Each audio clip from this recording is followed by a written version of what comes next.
নির্বাচনের সম্পর্কে আজকে যৌথ বিবৃতিতে আমরা বলে দিয়েছি দুপক্ষই, এবং নির্বাচন কমিশন আমরা আশা করব শীঘ্রই একটা তারিখ ঘোষণা করবে। শুধু কি নির্বাচন নিয়ে কথা হয়েছে নাকি দেশের রাজনৈতিক পরিবেশে অন্যান্য বিষয় নিয়ে কথা হয়েছে? সব বিষয়ে আলোচনা তো হবে, স্বাভাবিক। আমরা তো নতুন বাংলাদেশ গড়ার প্রত্যয় নিয়ে সামনের দিকে এগোচ্ছি। সবাই আমরা চাই দেশ গড়ার যে প্রত্যয় আমরা নিয়েছি, আমরা ঐক্যবদ্ধভাবে সেই কাজটা করব।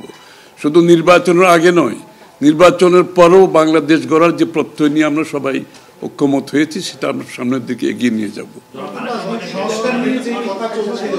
একজন প্লিজ উনি বলুন। সংস্কার নিয়ে যে দীর্ঘ আলোচনা হচ্ছিল, সেই সংস্কার বিষয়ে বিএনপির পক্ষ থেকে বা তারেক রহমান সাহেবের পক্ষ থেকে আপনারা কিভাবে রিঅ্যাক্ট করেছেন?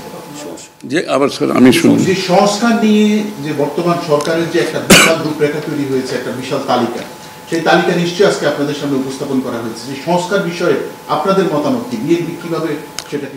না, এটা তো পরিষ্কার। এটা এখানে না বোঝার কোনো কারণ নাই। বিষয়টা হচ্ছে সংস্কার।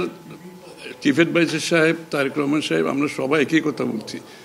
যে বিষয়গুলোতে ঐক্যমত হবে সেগুলোতে সংস্কার হবে, তাই না? তো সংস্কারের বিষয়টা একটা চলমান প্রক্রিয়া।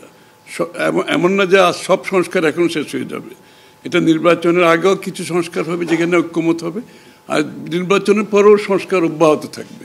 কারণ আমরা যেই দেশ গড়ার প্রত্যয় নিয়েছি, সংস্কারের প্রয়োজনীয়তা সবাই অনুভব করছে এখানে।